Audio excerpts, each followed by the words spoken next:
That's okay. How many participants have joined, Sarika? You have to unmute. 1200. Okay. So I guess we can start. Yes, ma'am.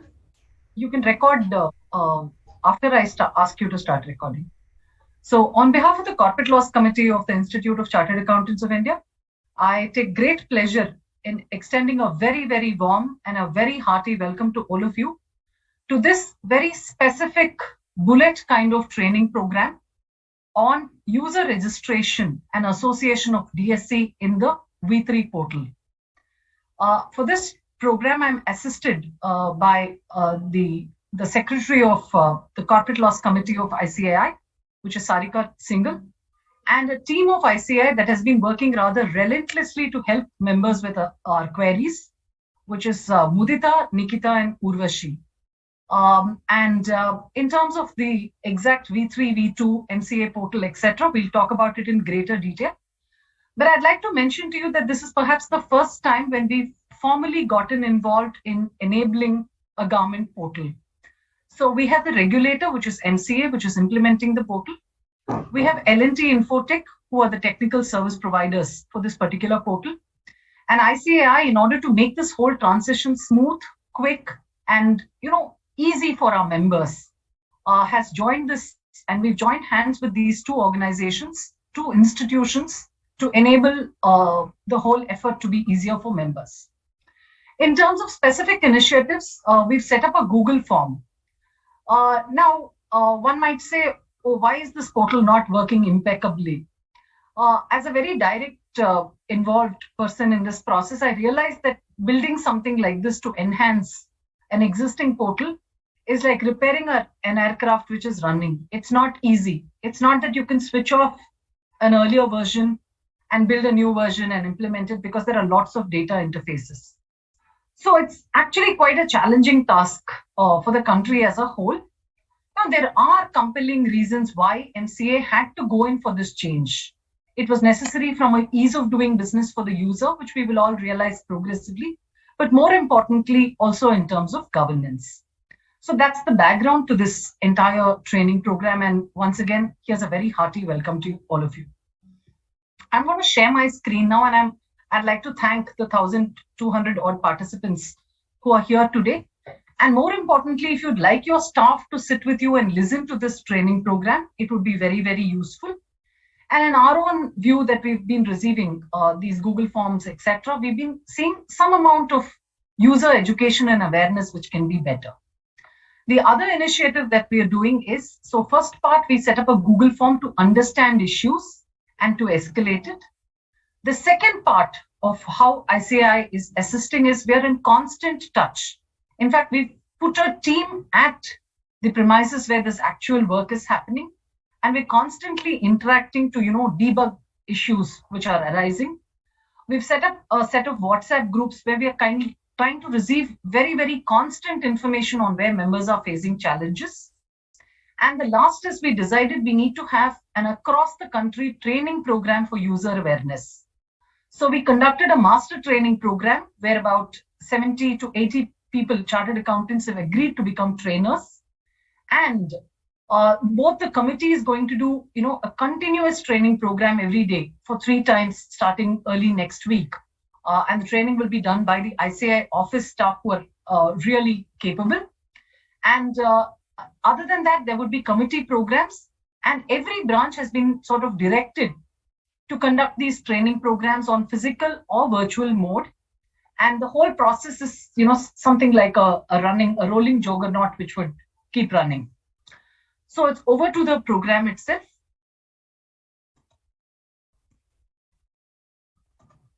Yes, ma'am. Yeah. We may proceed to start recording from here on. Yes, ma'am. So welcome to a training session on the basics of the MCA V3 portal. This is presented by me. My name is Shripriya Kumar, and I happen to be the chairperson of this committee and an elected council member.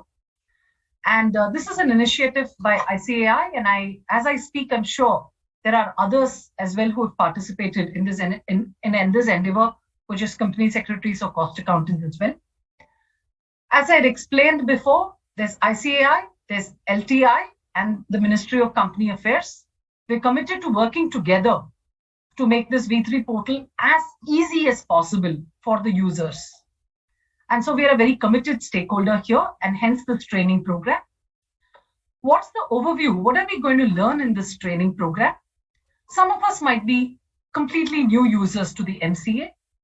Again, in my own little experience, I think it's a huge professional opportunity as well to each and every member who's attending this program.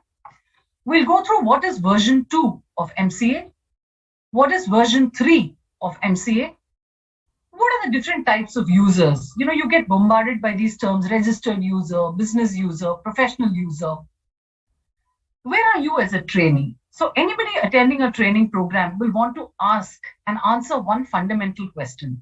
What's in it for me? What am I going to learn? So that's something that we'll get through in the remaining part of this slide. You learn to understand how to register as a registered user.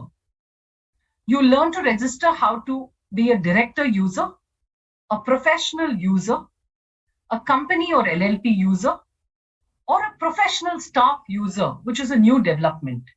So if you have 10 staff in your organization who are going to fill up these forms and you're going to certify these forms, you can assign your membership number to all these professional staff who can call your ID and complete the registration. One, of course, also has to update one's profile in version 3 if it's needed. Many of us have forgotten our passwords. How do we get over it? And how do you associate your DSC? So these are the specifics of 1, 2, 3, 4, 5, 6, 7, 8. These are the learning objectives for this particular training session. What is a version 2 portal of MCA? It's the portal of the MCA which was used to file various forms relating to companies and LLPs. Typically, you would download a form, fill it up, attach the DSC and file it. Now, MCA has migrated to something called as version 3 or V3. And I think a very good move was to do this migration in parts. Now, LLP services alone have been migrated to V3 and companies continues on V2. What is version 3 portal of MCA? MCA is in the process of upgrading the present version from V2 to V3 in a phased manner. We are live for LLPs. The V3 portal for LLPs allows you to register yourself, associate your DSC. You can file all your LLP forms. Now, what's the key difference? One might ask, okay, what's the difference between V2 and V3? I'll come to it very shortly. But the biggest difference is that you fill a form online rather than filling it physically. Now, what's the advantage of filling a form online?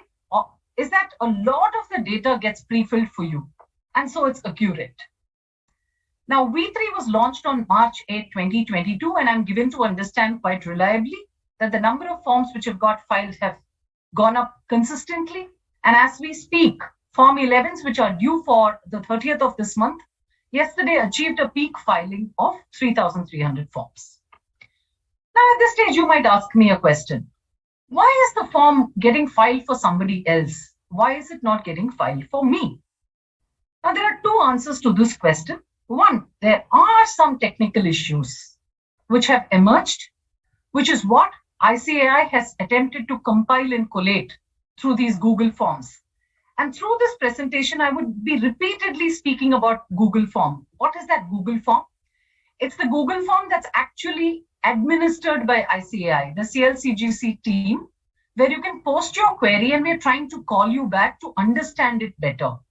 Because more often than ever, when we say something, we're not able to say it completely. So if yours is an unknown issue, we'll try and call you to understand what is the technical bug that we can help you to resolve. So that's the Google Form that we speak about. And I'll also share this link with you. And as we speak, we've got about 1,200 queries since March 8th. And we've been very systematically attempting to chip at each one of these errors and help find solutions. Must again go on to add that some of them are also user-driven errors. So we get queries like, what is user registration? So this training program will help you to unravel those fundamental questions. the types of users and what is DSC association? So in V2, you had something called registered user and business user. For a business user, you had to give your PAN, etc., right? It was a higher level of user. But V2 allowed you to file forms regardless of what user you were. And forms could be filed by anyone, any user category, and you could associate your DSC without any login into the system. So you would just download, attach your DSC and then file. Now they've made two significant transformations. Other than Run LLP and Philip, only a business user can file other forms in the V3 portal because the government wanted to know who was transacting on the portal. So if you look at it for business users, you would have a higher level of safeguards in identifying who the person is. And DSC association here in V3 is a post-login functionality where you can associate your own DSC. So that's essentially DSC and what are the two types of users. Now, where are you precisely? You're a new user. You were never present in V2. So you may want to do two things.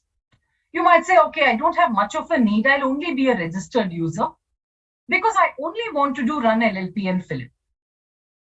Or you could say, no, I want to be a full-fledged business user. I want to be able to fill up forms. I want to be able to transact as a director.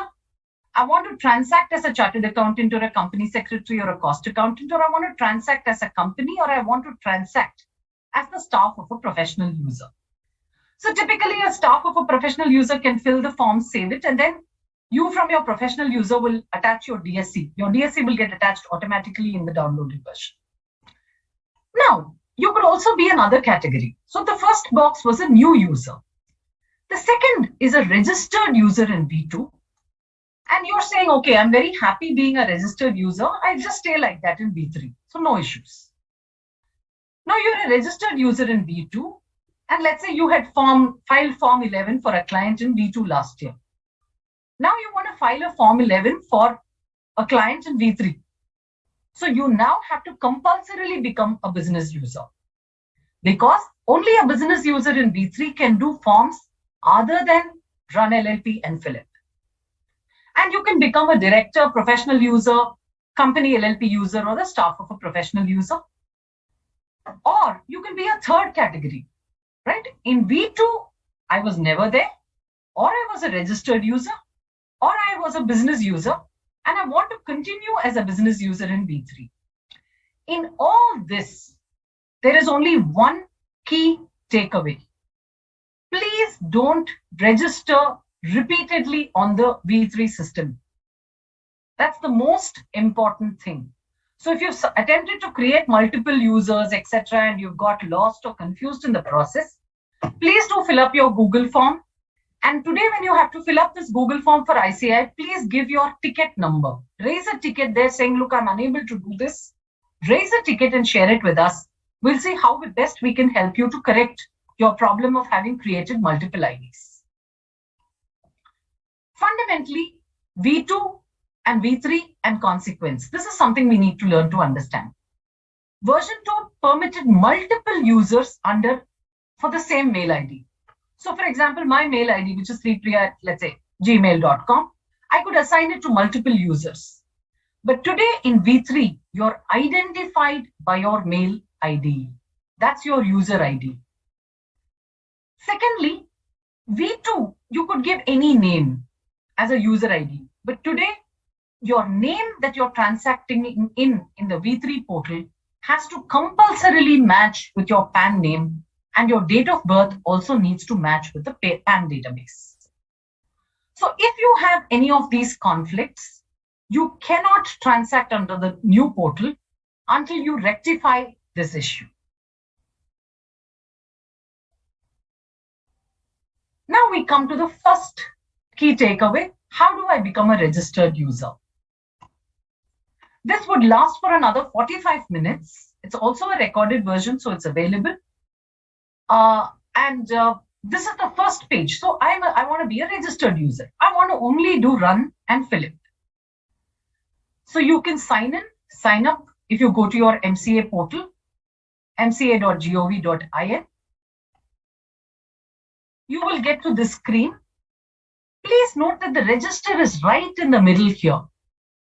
You can either do LLP, so the top portion leads you to the V3, whereas the bottom portion is still sitting in V2.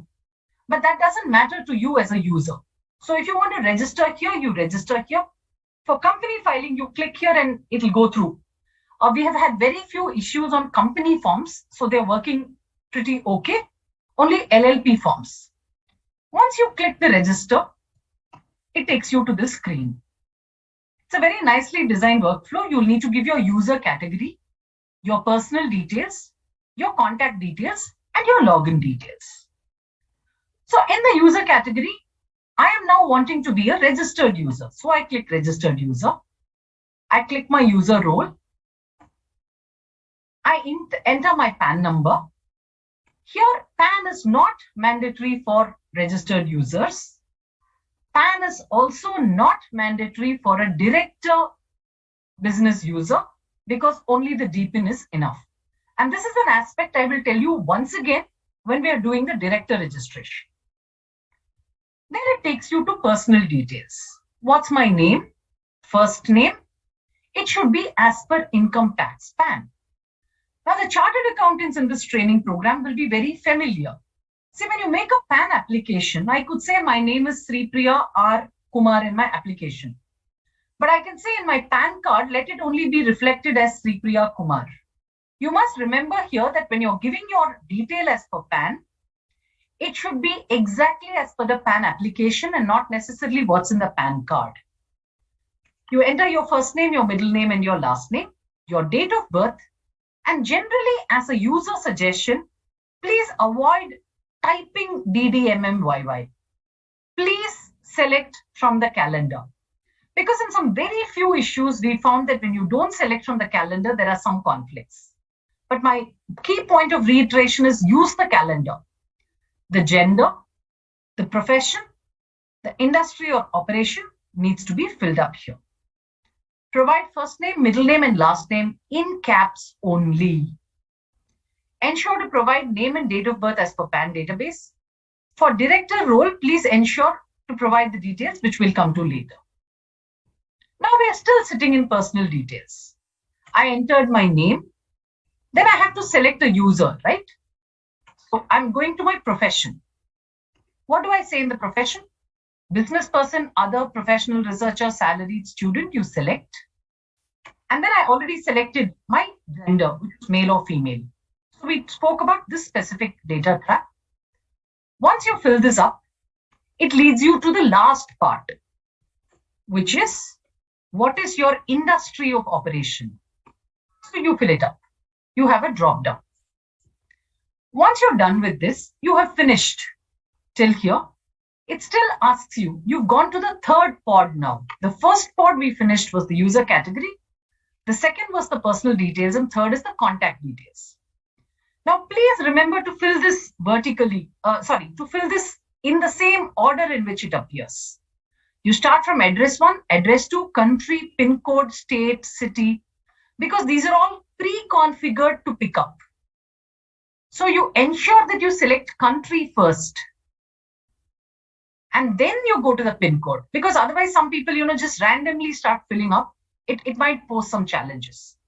So if you select your country as India, the related state field will automatically get activated with the relevant pin code. So you have to only finish your country and your pin code, and your state gets auto-populated. Once you do this, you can select your city. The system will automatically provide you the area or locality that you have to go. The area depends on the selection of the city. And it's a wildcard, so if you put R, it will take you to the RST. And so you're very restricted. You know exactly what to look for here. So your area gets populated. Your state has already happened. Your city is there. That's the last part. Please give your telephone number after this. So a fully filled up form would be, I first put HD media. I put KG mark. I put my country. Then I put my PIN code. It automatically tells me my state is Delhi. I can pick. It gives me my area or locality I select. This is not a mandatory field. All those in asterisks are mandatory fields. You go to the telephone number, the mobile, and the mail ID. This mail ID is very important. You are required to provide a unique email ID for each registration. So if you've already got a mail ID somewhere sitting in the system, it could be a problem. Now, please also store in a separate Excel sheet all the IDs that you create in the mobile, etc. Because we also have a common user query saying, look, I've tried to change my password, but I'm not getting the OTP. That's because the mobile number is something else. And generally, these are mistakes that all of us tend to make. Then it'll ask you for a password. Confirm the password, alphanumeric, 6 characters, the usual protocols that we follow. Please definitely fill up your hint question. Many of us in the past did not fill this, and so you could have a challenge. Your hint question and your hint answer. You may also choose to avail the SMS alert facility. My kind request is, this is a service offered by MCA, so take it. So you will get your updates, your registration alerts, your login alerts, your account details related alerts, and your MCA updates. And then you agree to the terms and conditions. You've given your password question, etc. You will receive an OTP both on the mobile number and on the mail ID. For registered user, there'll be only one OTP which will be sent both on the email and the mobile. For business users, 2 separate OTPs are sent. Why? Because a business user has a higher level of authority and responsibility, right? So the law wants to be very clear. And as we speak, just on a small tangent, you would have all heard, right? MCA has struck off 3 to 5 lakh companies. Why would that happen in a country? Why would we create 20 lakh companies? All of them created through some process and 5 lakhs getting struck off. So obviously it raises a lot of concern. And so there is a better need for administration and governance. So just like the way we transact in income tax, we're very clear. Who's the SSC? Who's the authorized representative? Who's the auditor? It's the same level of controls that has now come into MCA. So once you fill in your OTP, if you don't receive it within 60 seconds, you may still, you can reinitiate the OTP, but please wait for 2 minutes. It's very, very important. Because there is also a telecom interface issue here. Most of us have encountered this problem even in the income tax portal. Please wait for 2 minutes and then reinitiate the OTP.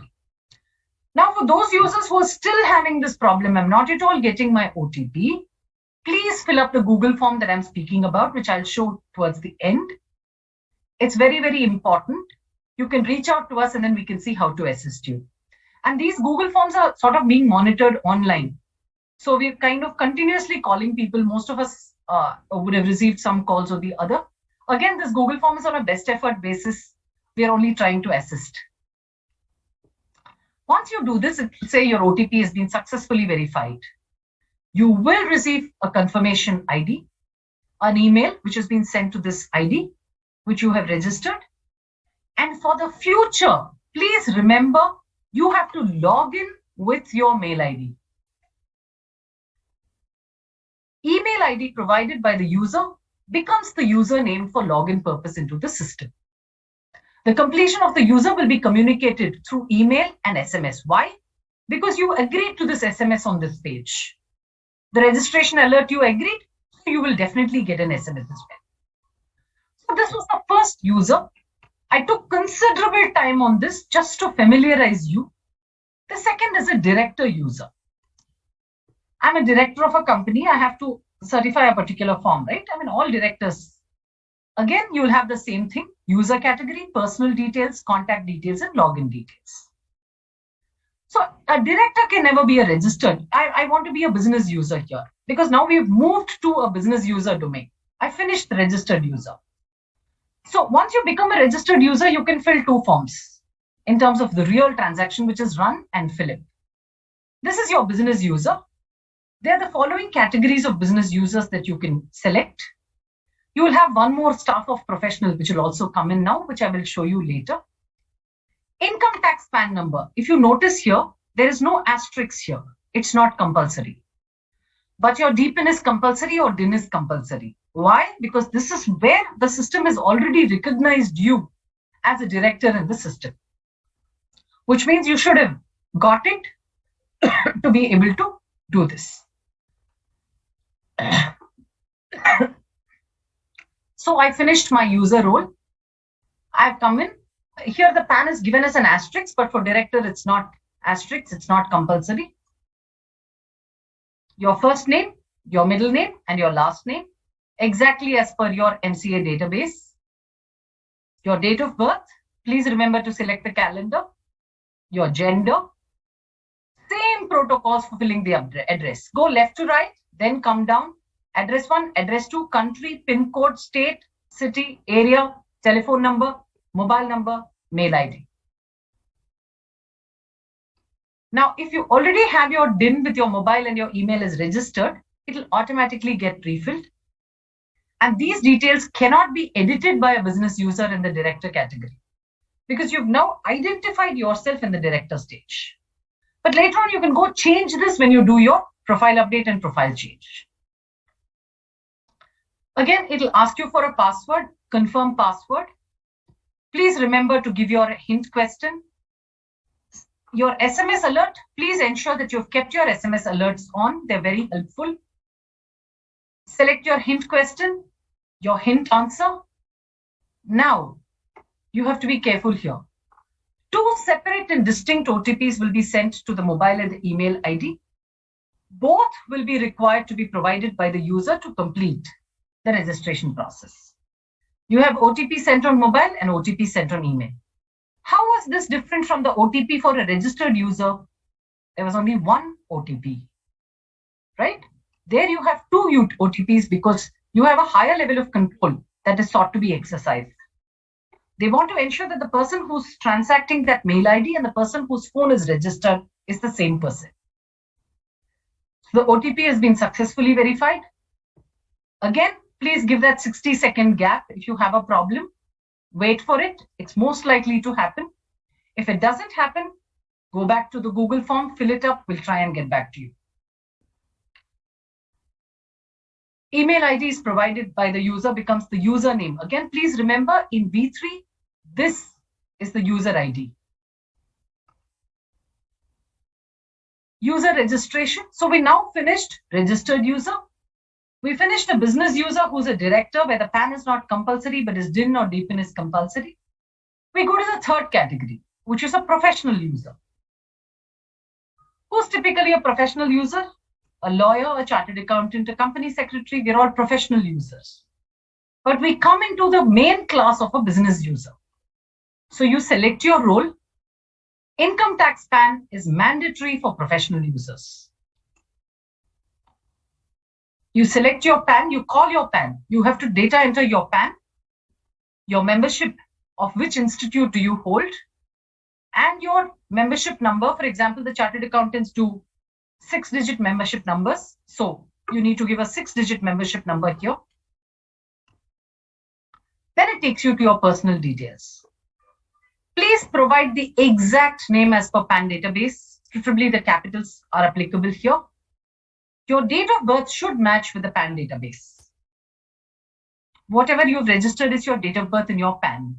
So from here on, your professional membership and your PAN become your title. They are most important for the system, MCA system, to identify who you are. You can give your profession, industry or occupation. Those are again drop-downs, fairly clear. Then we come to the user. Contact details. Same logic, left to right, top to down. Address 1, address 2, country, PIN code, state, city, area, telephone number, mobile. This is optional to give your LAN number. So your mobile is mandatory. User registration. You will again get your password. You have to give your password and confirm your password following these protocols of alphanumeric, 6 characters, 1 special character, etc. Please give your hint question, hint answer. Avail of the SMS facility. 2 distinct OTPs again will be sent here, not one. Once you finish this, those slides have not been put, but you will get a mail to your registered mail ID. You'll have a 2 password box, OTP. You give your 2 OTPs, you should get a mail and an SMS alert saying that you have been registered as a professional user. Just follow this path very, very linear, very, very sequentially, it'll happen. And I'm sure this training program will also be hosted. My kind request is, if we are having our article assistants or interns or paid employees, please ask them to go through this for just 5 minutes. You can, of course, increase the speed of the speech. Ask them to quickly go through it so that you do this in this manner. You will not have any errors. The third is a compulsory, the company or the LLP user, where PAN is mandatory. So you give your PAN. When you're selecting the user role in the drop-down, we saw, right, there were many user roles. For a business user, it was a director, professional, company LLP. I have chosen now. So I've identified myself to this pod, which is the user category. I finished this. Now you go to the personal details. Now, what can be the personal detail? It can only be simple, right? It can only be a SIN number or your LLP number. So you've given your LLP number or a company number. The name is also entered, and then your date of incorporation. So these 3 are filled up here. Now, one important thing is you only need to put your SIN number here. The name will get auto-populated, right? Logical. I can't call my LLP something else other than what the SIN reflects it to be, the LLPIN reflects it to be. Now you come to the contact details. There will be multiple options under the details of directors provided by the company LLP at the time of incorporation. Director email and mobile number will not be displayed to the user under this category and will be picked up from the MCA database. So this page gets filled. And the details of the director, you just have to pick it up. It's already there. We come to the last part, which is the login. You create a password. Now, please remember, you have, even in all these processes, you have completed certain parts and you're just giving the last part, which is your password. You can confirm, you have to confirm your password. Remember to fill up the hint questions and the hint answers for all category of users. And my suggestion is stick to 1 hint question and 1 hint answer for everything you create, so that it's easier to remember that as well. Again, here, 3 OTPs are being sent. 2 OTPs on the email and the mobile specified at the time of registration. And the same OTP will be received by the selected director. Here we selected Rashmi Shinde. She will also get it. She will also get this. Sorry. 2 separate. So there are 3 OTPs here. OTP will be received by the selected director and it has to be incorporated. See, in all this, one significant thing is coming across. Companies and LLPs are persons who are independent, right? So they are limited liability entities. This corporate form of limited liability has often been misused. And as I always keep saying, every law is reactive. So there must have been something which is prompted saying, I need to have a name to a company. I need to have a face of a real person to a company. And that's the intent of this change in V3. So this is the kind of mail that you would receive. The requested username has been created for you as a business user. You can log in. And this would typically be your username would be a mail ID as well. User registration, professional staff. This is extremely interesting. It's a very, very good feature in V3, which is new, which is not there in V2. A professional staff member refers to any person who transacts on behalf of a professional. It can be a trainee, can be your article assistant, it can be a non-professional member, it could be your paid assistant, etc. Who's a professional? Professional is only a cost accountant, chartered accountant, company secretary, etc. registered as a business user, which means what is very important. Before your professional staff can create a user account for themselves, you, the parent, has to be created. So unless my parent professional exists as a business user, my child staff user cannot be created. Now, there's a very interesting question that popped up. I'm a member of a professional firm, but I don't have a professional membership number. Can I register myself as a business user? Yes, you can register yourself as a business user under the professional staff member category. These users will be linked with the professional member who's already registered with the MCA portal as a business user. And you can file all LLP forms on behalf of the main professional member. So, how does this typically happen? I'm a business user, a chartered accountant. I have my child that I would like to create, which is staff member 1, staff member 2, staff member 3, staff member 4. All of them get associated to me, the chartered accountant named ABC. Now, interestingly, one professional staff member can be linked only to one professional member at any given time. The main professional member should be linked on the MCA portal as a business user under the professional category. How do I? So this was a part that most people were not familiar with. So in that sense, this training is a little more elaborate. Same thing, click to sign up, sign in. We've not registered, right? I'm the article trainee of my principal. I have not yet registered. My principal has registered, so I click on the register. Ditto. Only changes, I'm still a business user because only then I can access those forms other than run and fill it. I'm a professional staff member. My PAN is optional. There's a small error on the screen. It shows an asterisk here. This asterisk is not there. The PAN is optional. So this is because we went and told the MCA, we must not consider PANs for article assistance because they may not even have a PAN and they may not be liable to tax. So select the professional membership institute from the drop down. Select the membership number from, which is your typical 6-digit number. It's not a select. You have to enter the number. This is how the drop down looks. You enter your number here. This is the completed screen. So the professional's name is Sakshi Sharma. The ID and the professional number would come in.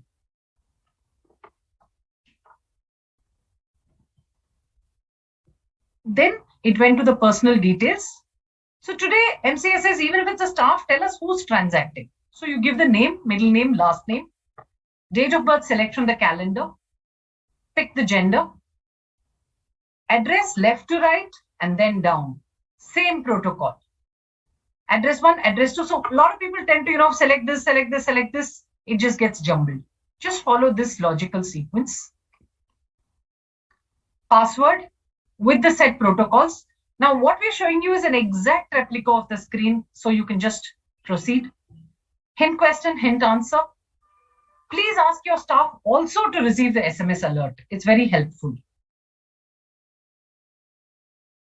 Again, 2 different OTPs will be sent to whom?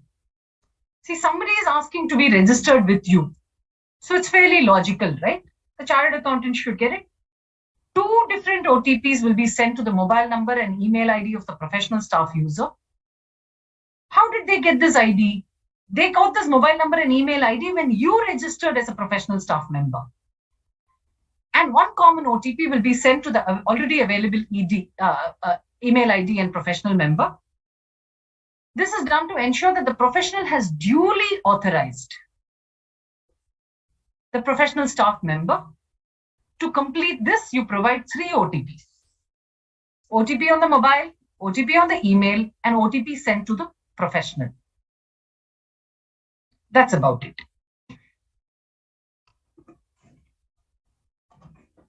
Some of these, many of us have not yet used, but this is the protocol and it would logically fall in place.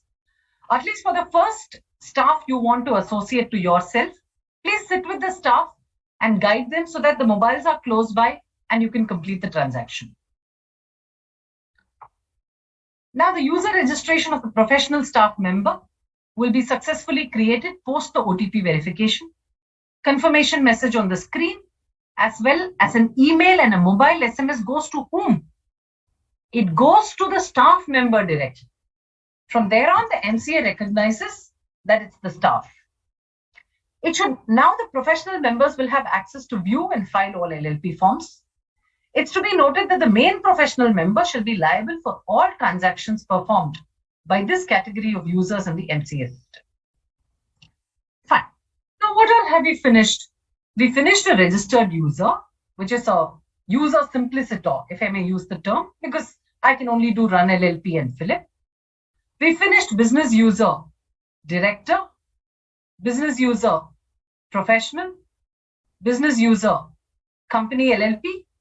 We finished business user professional staff of a registered professional business user. Now we come to profile update. So you're already registered, right? But you'd like to update your profile. So you just log in. That's about it. So you click your login and then you can go ahead and update your profile. How do you do this? This is how the screen would show. Once I've logged in, my name is Raina. Now you can select the category. You can change the category here. You have a user role. You have an email ID which you can edit. You can change your mobile number. So this is all post-registration. So let's assume you were already there in V2 as a registered user. You can now upgrade. How do you do that? You do that by going to your profile update page and changing. You'll be a registered user. I want to change my mobile number. I want to change my address. Everything is an editable option.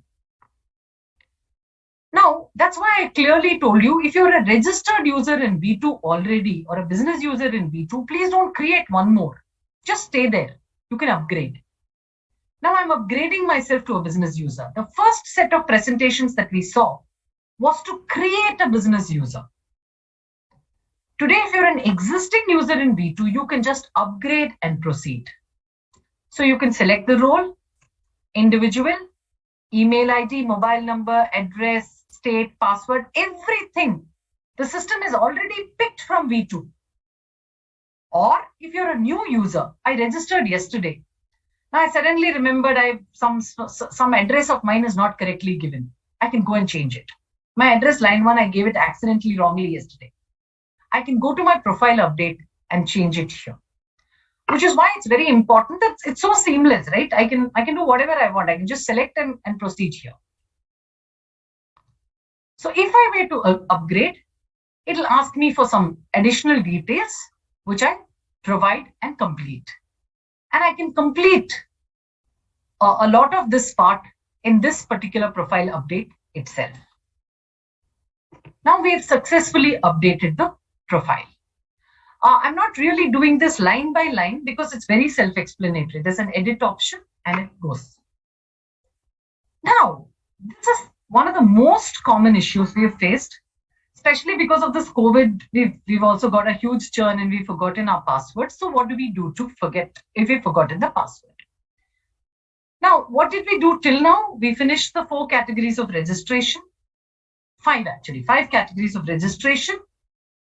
We also figured out that there is a nice little table which I have through a separate access where I can update my profile. We finished that part and then we came to forgetting one's password. So if you forgot your password, you can go to the forgot password. If you're a registered user, you give your user ID. You will remember your ID, right? You've only forgotten your password. Now, please remember, if you've registered as a user, you would have actually got your mail ID becomes your registration tag. It's your user ID now. It'll ask you for your hint question. You can select OTP verification. It's easier. Your place of birth, for example, was your hint question. You've answered your hint question. So you would get an OTP. Thank you and welcome once again, and apologies for this little technical interruption, and I'm sure sometimes these things happen. So I think, got switched off at 3:47. So just going to recap what we did in the last 2 minutes so that there's continuity. We've now completed registered users, business users. We've understood how to update a profile. So now we come to associate DSC. Please give me a minute.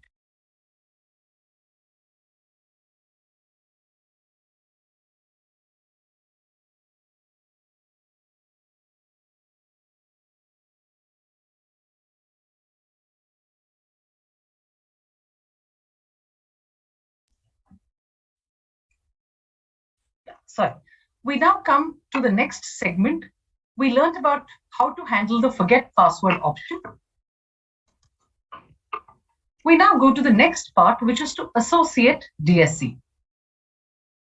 Now, there is a very specific requirement where a user first has to identify himself with his DSC. That's a one-time process which is called as associate DSC, which is present in the V3 portal. To be able to associate your DSC, first of all, you have to log in, and only then can you associate your DSC, right? The system needs to recognize that you're present there when the system recognizes your DSC. So once you log in, only then will this be visible for you. You'll be able to associate the DSC. The functionality will start working for you. Now, DSC association in V3 is a post-login feature. User will be required to log into the system to associate their DSC. Do I have to associate my DSC every time? No, it's a one-time activity. It's like building your house and going and staying there. It's like putting your nameplate. Once you put your nameplate and you're identified, you're there. All business users are required to associate their DSCs for later affixing their DSCs during LLP form filing. So we had many queries. People said, oh, I finished all my form and all that. I'm not able to attach my DSC. I'm not able to affix my DSC. That's because the associate DSC was not done. And again, this is a new feature only in V3. It was not there in V2. You have to use the mBridge. You're required to download the mBridge utility. Most of these are something that we are very familiar with because we've worked on the IT portal and we're quite tech savvy. So you download the mBridge utility, and then it flows very seamlessly like a breeze because the system just tells you what to do and you have to keep following those processes. Once the software gets installed, please plug in your DSC token on the USB interface, and the system will automatically define your token details. This is Microsoft Windows Store, test 15. The user can only associate the DSC provided they know the password which is associated with the DSC. That you would have anyway, right? So the password will have to be updated by you, which is primarily to prevent the misuse of the DSC token, right? So it's a device that's actually saying, look, I'm the signatory. So you have to identify yourself, the DSC with the password, and then you will get this message. Congratulations, you have successfully registered your DSC with this income tax PAN and this membership number. How is it telling me my income tax number and PAN number? I only went and took my associate DSC, right? I went straight into this option. That's because you're already registered as a business user. So the system knows who you are. It's identified you with your PAN already. So it says, this is your PAN, this is your DIN, and now this was your membership number. And welcome, your DSC is associated with us, and we know you're going to sign the future forms. Now, user has been provided an option of being able to reassociate the DSC. So let's say, many of us get into these issues. I've just become a business user and I want to associate my DSC. I have my DSC and I have my partner's DSC next to me. Accidentally, instead of putting my partner's DSC, I associated somebody else's DSC. Or my DSC has expired. So at that stage, the system also allows you to update your DSC. But please remember, one user can associate only with one DSC. Fair enough, right? Because as one user, as one professional, I can certify multiple forms. So why should I have multiple obviously DSCs. So with one user ID, I can identify only with one DSC.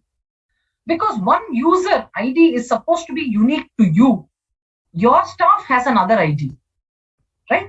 So that's the, what do I call, the system integrity that's maintained here. One user ID for one DSC. So you can't associate multiple DSCs with your ID. Now with this, I've come to the end of this training program. And if you have, as you start transacting the forms, so the logical process is, now some of the key do's and don'ts, I can tell you. Whatever we have come up with till now. If you're already a user in V2, please don't create one more user ID in V3. That's the first thing. The second thing is, at the time of these run, Philip, etc., where you're giving the AO code, please select the correct AO code for your PAN-10. Because what happens is if your AO code is wrong, it keeps traveling or comes into a resubmission, etc. So there's a very specific income tax part portal where you can identify the AO code for this particular entity. So please go there and you'll be able to identify the correct AO code. That was an issue that we came across. A third issue that we came across was an issue where it was a very special, funny issue. Somebody said, look, I've already become I was a registered user in V2. I ran my run LLP. I did my run LLP in V2, but it's not allowing. Then I came into V3 and I became a business user. The system is not allowing me to file the Philip form in V3. If you are a user of this particular category, please update the Google form because we will have to help you to resolve this issue. If you've created your run in V2 and you want to do your Philip in V3 and in the process you've upgraded yourself to a business user, it'll prompt you saying that you have to, select the same user ID with which you registered in V2, which will no longer be possible because your user and ID in V2 was not the mail ID which is there in V3. So if you have this particular problem, please write to us. We'll help you as swiftly as possible. Now we have another circumstance. Now, what typically happens during a system transition? Whoever is a registered user in V2, they'll be pulled in for V3 also. All those that we created in V2, right? Because none of us will be very happy if they ask us all to log in again and create our profiles again. Similarly, business users in V2 also became business users in V3. Now, I particularly would have faced this problem. I went and tried to create a new business user in V3. I said, okay, I want to start. Now, when I was trying to register as a new business user in V2, it threw up an error. It said PAN is already registered. What does that mean? Somebody in V2, which could have been yourself or your staff, has given your PAN against some other business user. But the system today is trained to say, okay, one business user, one PAN. There's a logical sequence that follows because every user has a unique identity. This is the third common issue that we faced. But for this, MCA has come up with a resolution. If you were a business user in V2 and you've never done any transaction there, and somebody has given your PAN there accidentally, let's say, for example. Now, if you're a business user in V2 who has never transacted, you would have got a mail.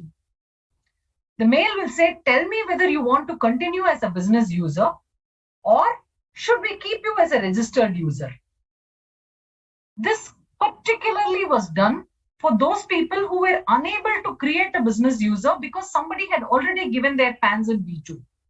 So you remember at the start of this presentation, I told you there are some amount of user understanding issues also, which have been a challenge. So MCA, in order to resolve this, is giving you an option. They say if you now want to create a user with your PAN, please tell us whether the previous ID with which this PAN was registered, can we take off the PAN there and only make you a registered user? This was another commonly faced issue for which there is a resolution now. Admittedly, users have been facing some challenges on pre-fills, etc., which have all, I believe, progressively, such kind of issues have started coming down now, and users in some level are able to transact forms. Now, we come to the last thing which I spoke about first. You've been through this training program. Now you're going to ask, okay, what's in it for me? Now we'd like you to spread this message. 1, get as many people to confirm their registrations as business users in V3 portal. If you're a registered user only in V2, you obviously need to become a business user to transact forms. So please go and upgrade your profile.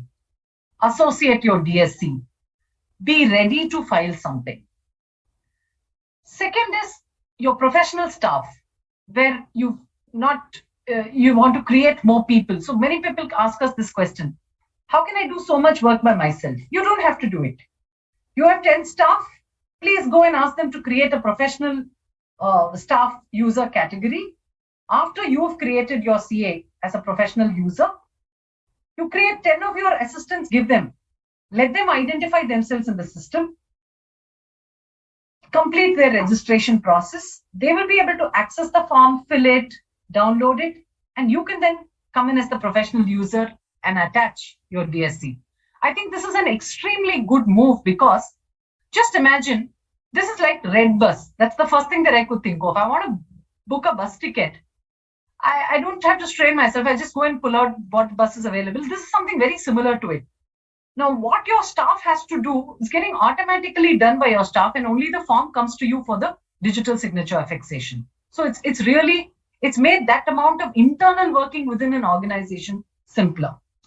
And V3 also has a very powerful My application, where you can go and see the entire sequence of where your form is sitting. Is it in resubmission? Is it, is the SRN approved?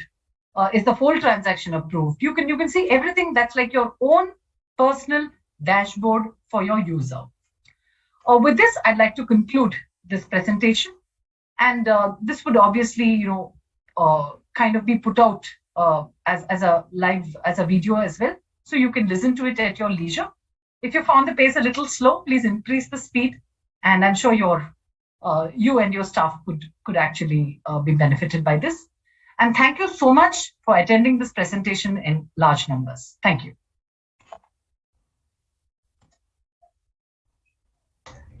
Ma'am, just one update. This prefill issue has been resolved in Form 11. Members can now file. Sure, very nice. So if there is any specific issue, they can file Form 11, Google form. Sure. Are we joined by Mr. With anybody from L&T?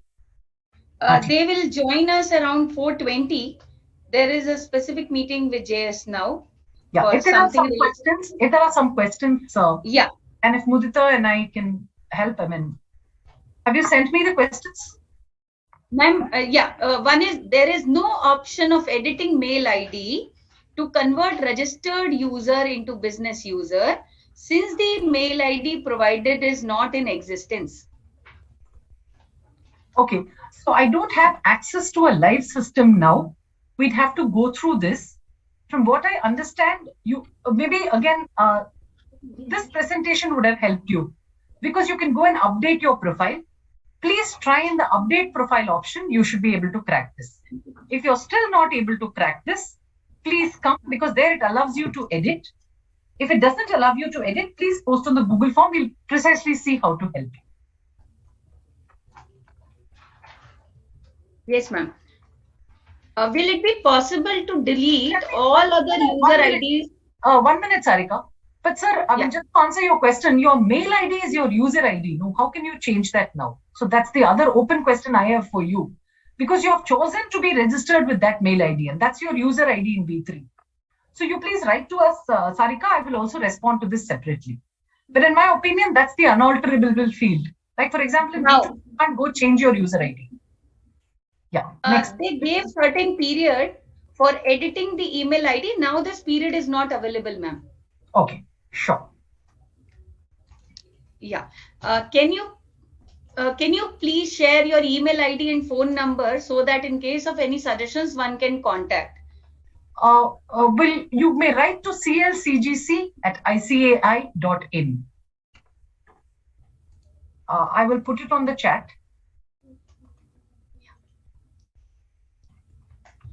We welcome suggestions every form. I am sharing my screen again.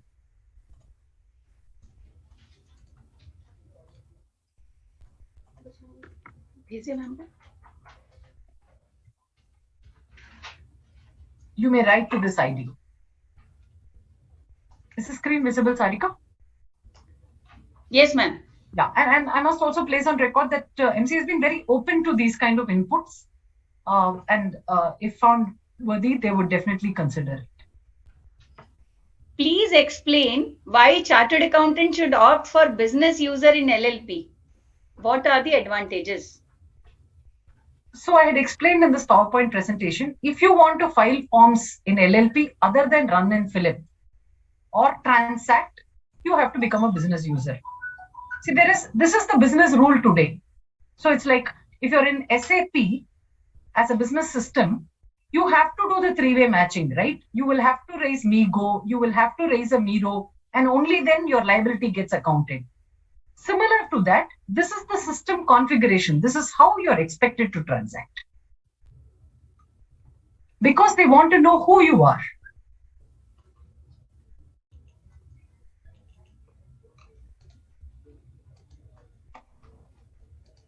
Yes, ma'am.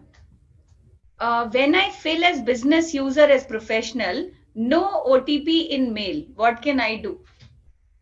Try once again, sir. Try maybe from a different browser. That's just as a suggestion. If it still doesn't come, please write to us. You should get the OTP. We'll get this resolved. You may fill up the Google form. This is the Google form. Yeah. He is also asking, how do I fill Google form for mismatch of mobile or email? Please write it there. Just write it there. Every single, so we get about 50 queries, 60 queries every day. We are reading the query. You just select anything and just say registration or any form you fill and just say unable to receive OTP. That's fine. I am a professional and designated partner. Shall I require to have 2 user ID under business user, please? No, I think it's only one because your business user is unique to your PAN and your identity. So this is something I've also requested for some clarity, but once L&T comes in, we can get a better solution to this. I think you just need to change your profile and transact. I have 2 V2 logins. One is registered user, another one is business user. In V3, I have one login as business user. Is it possible to merge my registered user? No, sir. I don't think there is any facility to merge. There is no facility to merge IDs. Whatever you have done as a registered user in V2, the past history, you'll still have to go log in there and see. See, while we are one and the same, the many IDs we have created act as different persons. MCA treats each ID as a person. So if you have done for LLP A, they will think, oh, you're only entitled to see LLP A. Yeah. Ma'am, one good question. When we submit our query on Google form, no ticket number is generated. Only there is a message of successful uploading of the form. So this, So this must have been an early Google user. So initially we had set up the Google form only to obtain how to help our members. So there was also a very strong self-interest in this. We said, how can we help chartered accountants handle this entire MCA migration process better than the earlier problems that we had faced? So when we first started the Google form, we went through all the issues. Now the Google form has one more column which is called the ticket number. So typically, if you have a problem, your first port of call is to raise a ticket in MCA only. After that, you put it in the ICI form, so we can specially help you because our team is there. Next question is, I have filed Form 3 on 21st April 22, 1 month beyond the due date. Partner ceased to be one of one on 17th February 2022. Till 20th April, we could not file LLP 3, and on 21st April, we finally did with late fee of rupees so and so. After that, the site conged off. and we could not file LLP4. As linked form now, when we are trying to do, so it says that LLP4 should be filed as linked form. In such a scenario, what should we do? Kindly update the Google form. We'll try and help you. That's primarily because these are very specific, unique issues that you are facing. We do appreciate that there has been a problem in the portal because of which you were not able to file. Ma'am, let Mudita reply also for this question. We have a reply available. Actually, we discussed this query with the LNT team, and they told us that for this form 4 is all, like we didn't file form 4 right now, no? So you don't need to file form 4 again. It is already in the system, and these form 3 and form 4 are the link form, and right now they are working on this issue. Like there is some technical error in this form. So you don't need to form 4 separately. You don't need to file that form. It is already in the system. Okay, so then he will still have it pending, right? Or it's already there in the system. Okay, can you just write to this member also with a clear solution or an answer? Ma'am, it is already there in the system. As form 3 is linked with form 4, the team is working on this. So he is not required, or he or she is not required to file form 4 now. I would just reword it by saying he is not required to attempt it because there is a system fix that's happening. Correct? Yes. And it is already available in the system due to linkage of form 3 and form 4. Sure. Okay. Done. Please respond to this query separately as well. Yeah. Thanks. Sarika, we should take questions that relate to user registration because it will be more beneficial for members. Yes, ma'am. How to log in V3 portal if we have registered as business user in V2 and normally log in with DSE? We could not log in with DSE now. You have to log in with your user ID or your DSE. We'll wait for this because this seems to be a new query. You had earlier logged in with your DSE, but I think there is a resolution for it, and I think Mudita is aware. Yeah, Mudita, go ahead. For this, LNT has already provided a solution. Like for password, you can enter your PAN number, your first name, and there is 2 more options actually. And one is like PAN number and user ID. But I didn't remember right now, but I'll definitely tell that person to separately. Yeah, it's not date of birth, right? Yeah, date of birth. One is option is date of birth also. Sure. These are the 3 things, correct. So if your DSC ID, Sarika, we should put these out as alerts. If DSC earlier login user ID, then today your password could be one of these 3. Okay, done. Sure. Associate DSE can be done by the professional user for one user clients, or do we have to register for each user? No, you are one professional user. So that is your DSE. You have to associate it once. You're the professional. You're operating on behalf of many clients. So it's one association. Mudita, yeah. Yeah, can we call LNT, please? Yeah, sure, ma'am. Just a second, we are calling them. Sure.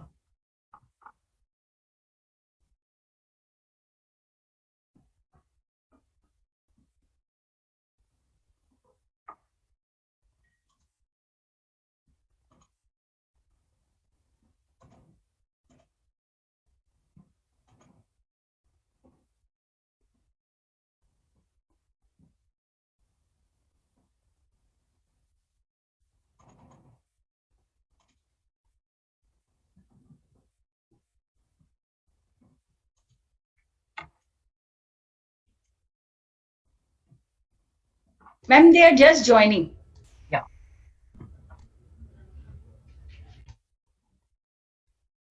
As we speak, I was just going through the other questions that have come in.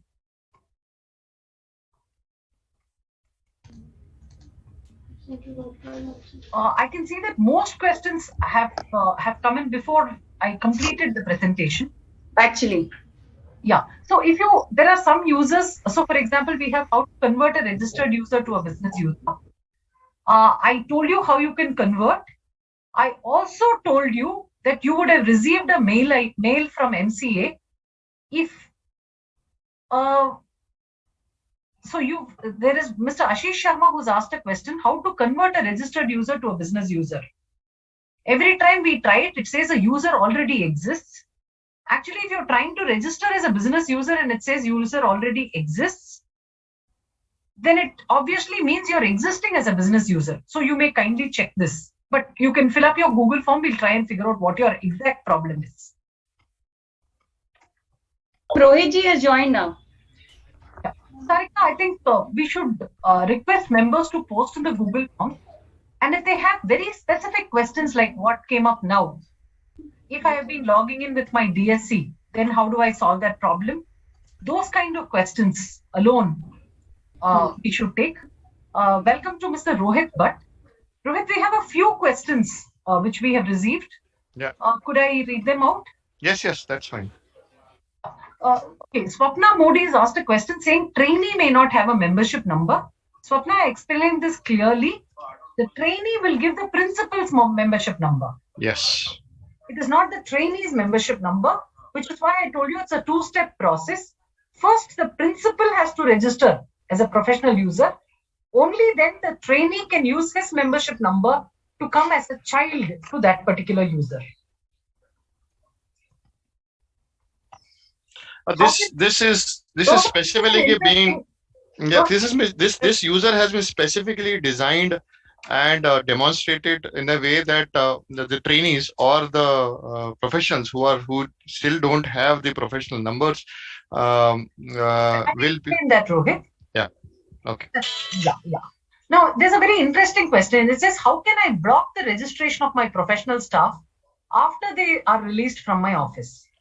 They can simply raise the request in the MCA help desk. We can block them. Okay. That answers your question. Ma'am, we will be also sending the Google form through email ID to everyone now. Yes. Rohit, I have another question. But if I block this professional staff, whatever transactions they have done will be visible in my application only, no? Yes. So that is a challenge which our members will have to do some work around. Okay, so that I think we have to look into this. That's a valid feedback, and we'll look into this, how that can be done. But just wanted to understand that if the username that he or she was using, they can block it, and the password can be reset by this professional, and then they can use it for the person, or they can change the email ID or whatever IDs can be changed. So that's just something I'm looking as of now, but we will give a perfect answers once we receive the answer, and we'll prepare a detailed answer to this and give it back to the members. In fact, this was very interesting. So if I may suggest, they can create generic IDs for the office. Yeah. So you can create, ABCCA 1, 2, 3, 4, 5, 6. So you'll have 6 generic IDs, which you assign to your staff. Once your staff quits, they only need to go to the edit profile page and change the mobile number. Mobile number, yes. But the name of the staff also is an editable field in the change profile, edit profile. Name is not an editable field. We have to do something differently for this. Yeah. I think that approach has to be given. I agree with this. Interesting, because it's a very good question. Yeah. So we'll find a solution. Yeah. Because if the mail ID is unique, so currently my only advice is to create generic mail IDs and have them under the principal's control. So, Sarika, we could also offer this as a suggestion. Yes, ma'am. Because then, if that staff leaves, you will assign mail ID number 1 to another staff. So the function continues unabated. Sure, ma'am.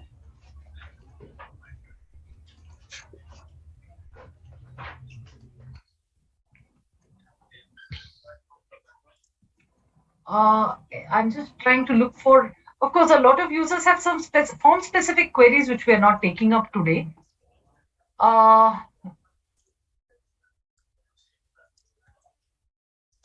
Yeah. Any other very specific queries on Rohit?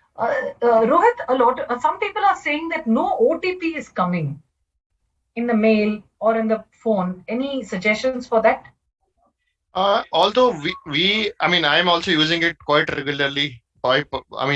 more than the professionals I'm using, I'm also doing a lot of filing during the day, and there are a lot of OTPs that come to me as well. I've not seen any issue with that. But I just wanted to understand, is it the login one or some registration where the OTPs are not coming? Is it something specific page or specific registration time?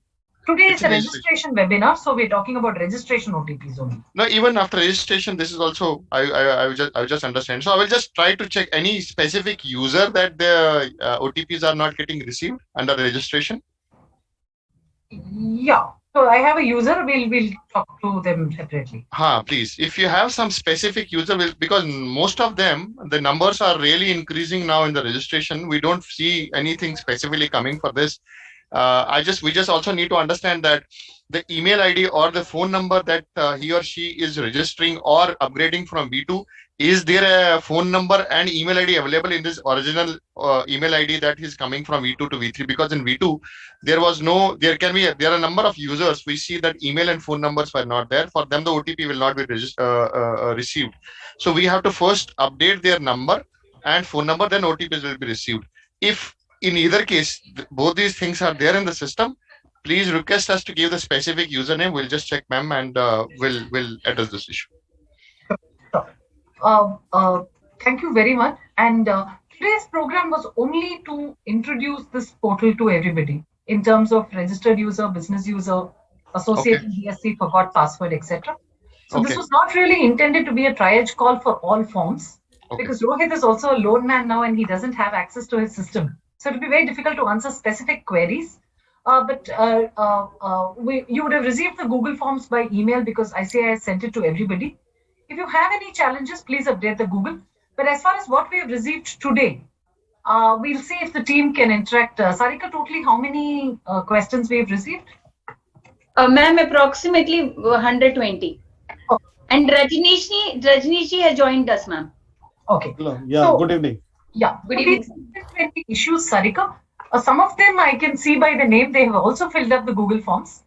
So the ones which are unique, request the user to update the Google. Otherwise, these is a special case. We'll try and reach out and conclude this as well. I strongly recommend that you please fill up this particular Google form. So if you can just note this down, I know it's a little difficult, but I'm leaving this on the page and 1 minute.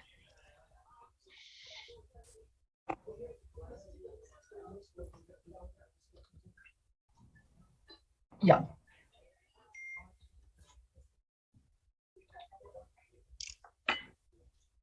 Yes, Mr. Rajneesh. We also have with us Mr. Rajneesh from LT Infotech, LNT Infotech, and Mr. Rohit Bhatt. Mr. Rajneesh is actually a very senior professional, and Rohit's on the operations side. So kindly request Mr. Rajneesh to speak a few words. We're done with the training, and my special token of gratitude to Mr. Rajneesh and Mr. Rohit, because most of the slides were actually provided by LNT. We just wanted to string it together like a logical flow, and that's been our input to this presentation. But this is primarily from LNT, and thank you. Yes, Mr. Rajneesh, and you could just do a short wrap-up. Yeah. So I would like to thank Sarika ji and Sri Priya ji both for giving us this opportunity. I know that we are going through a little bit of a sticky period, but as is the case with any new system where major overhauling is happening, both on the business process side as well as the forms. The forms have also changed from e-forms to web forms, which are going to provide a lot of benefits to the users in future. So I would urge all the professional friends on this call to remain a little bit patient. Things are improving steadily, and every day we see lot many issues and lot many new users are getting added onto the system. We have also introduced, based on the recommendations and inputs that we received, we have added another profile which will greatly help the professionals to kind of have multiple users associated with their membership numbers, perform duties on the MCA website as a professional user. So that was one of the requirements which had come through, and we worked exclusively and extensively on that requirement.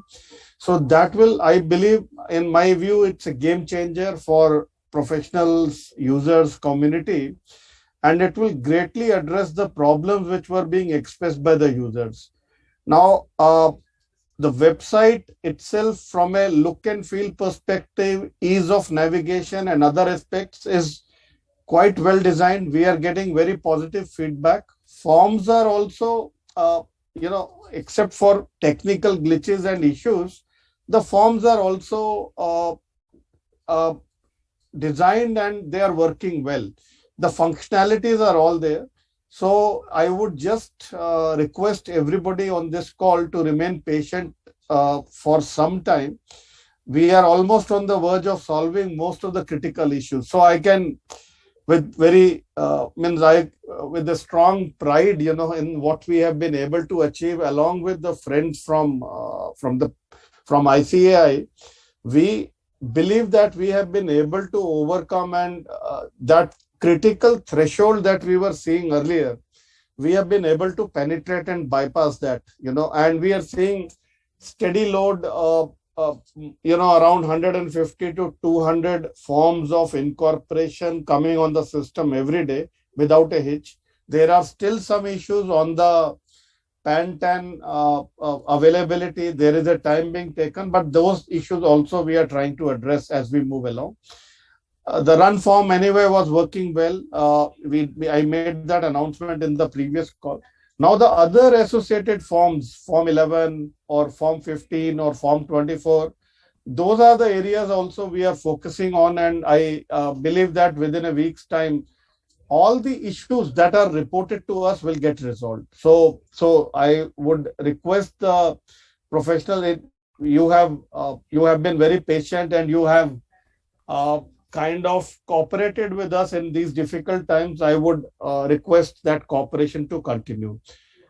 That's all from my side, and I, on LTI's behalf, I can only communicate that we will continue to work towards a system which will ease your needs. It will be a system which is meant to be used by the user. So if users don't find it easy to navigate, easy to use, then the whole issue of creating a new system will be lost. So I completely believe in that adage that, this system will aid filings by all the users who will be filing onto the system.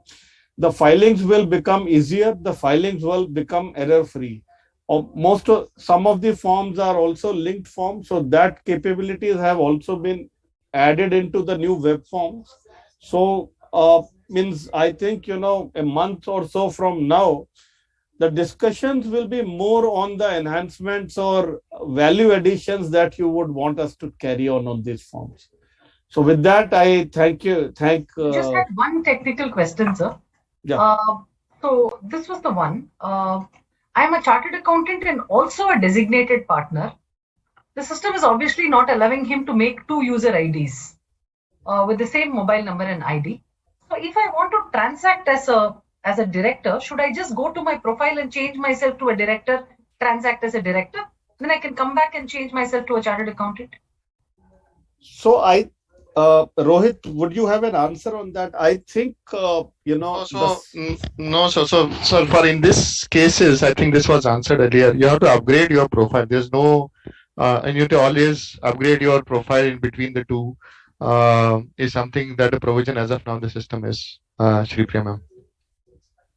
So then what do we do if somebody has to be both a partner, a DP, and a director? I think, I'll check back on this, but my, my assessment is if you become a designated partner or a director, you can do pseudo filing as a professional also, because it's a higher profile in terms of the hierarchy. But I will check that and come back to you, Shri Priya ji. Just mark this. We might have to send an alert on this. Yeah, please do that. Yeah, but I believe that since both the users are in the category of business users, So once you become a director or a designated partner, you can continue to fulfill your obligations as a professional. No, so Rajnish, this was earlier discussed, although we'll check, but we have already put in our FAQs earlier, ma'am. We'll just update this as well. As of now, there is no dual role in the system. It is not being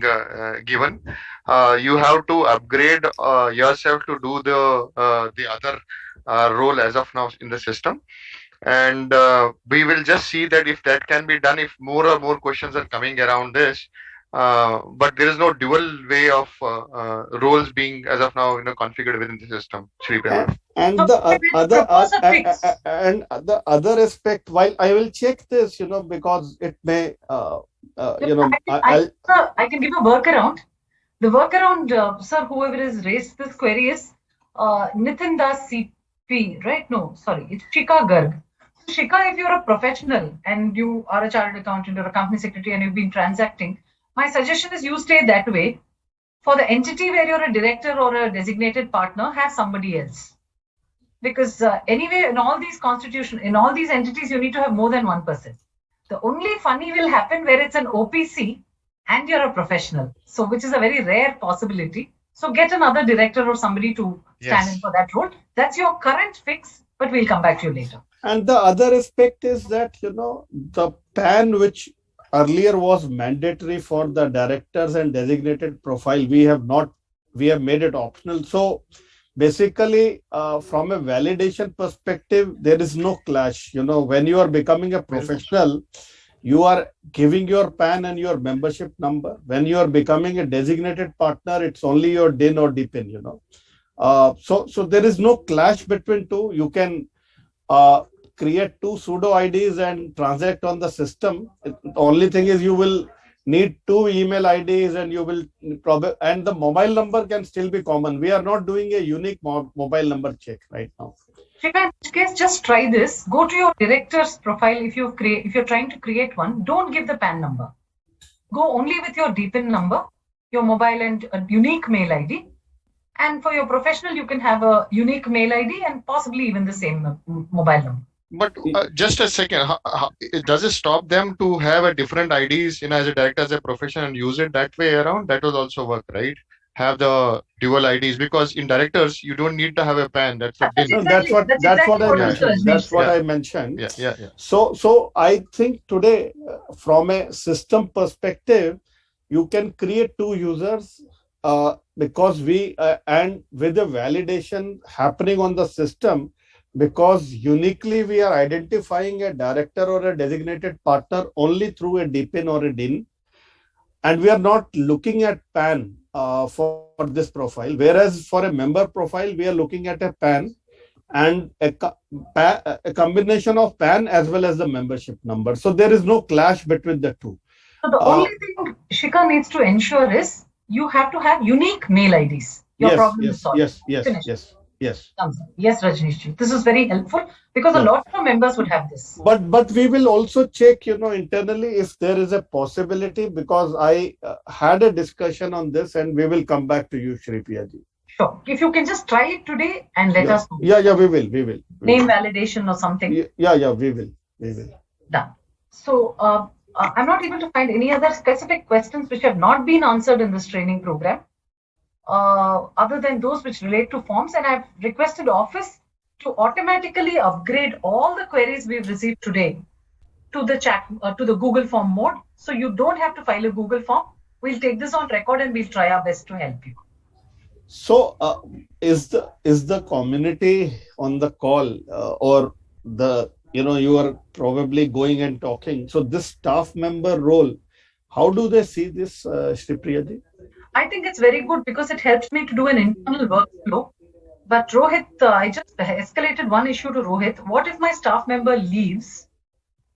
So I'll have to substitute with a new staff member. So we are trying to do an internal workaround. We said create generic mail IDs so that those generic mail IDs can be used by your staff successively. Yeah. So basically, see, the initial thought process on that role was also to link it to a unique PAN, but then we identified a staff member could, move out from a company to another company, And in future, probably our thought process would be to allow the professional under whom the staff member role is getting mapped to disable this ID also if required. Sure. And we had about 3,000 participants, sir, so thank you very much. So hopefully we've learned and we're also getting somewhere ahead. So thank you very much. Thank you especially to the team from ICA who's been working phenomenally well. Yeah. It's Sarika, Mudita, Urvashi and Nikita. So, and we'll be supplemented by others as well. So thank you very much, Sarika, and over to you to conclude. Sarika. I would also, before you, Sarika ji gives the conclusion message, I would really want to thank you from the bottom of our heart for taking this whole initiative forward, because no system is complete, no system is good until and unless the users who are going to be using the system ratify and communicate that the system is working well. So our endeavor is to create a system which speaks on its own capacity, So we are working towards that. We greatly appreciate the help being extended by the ICAI team to us. Thank you, sir. Yes, over to you, sir. Thank you, sir. Yeah. On behalf of the Corporate Laws and Corporate Governance Committee of the Institute of Chartered Accountants of India, I thank all the participants first before thanking Rajneesh sir, Rohit sir, because nowadays we all have become a team. We are working together to resolve the issues of the members. So firstly, let us thank the participants. 3,000 members are already available with us. And these 3,000 members, a humble request, whatever you have been learning today or you have been learning in the past about the system, about the issues, how you are resolving the issues, please pass it on to other members. If we'll make a chain, we'll be able to resolve the issues more appropriately for other members also. So thank you so much. Thank you, Rajneesh sir, for sparing your time.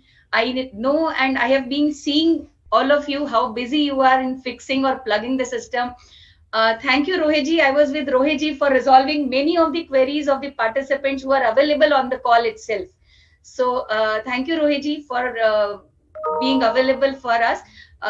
Thank you, Shri Priya ma'am, for reposing trust in the team. I would like to add on 2 more names, Seema Jangid and Shakun Goyal, who are also part of this team.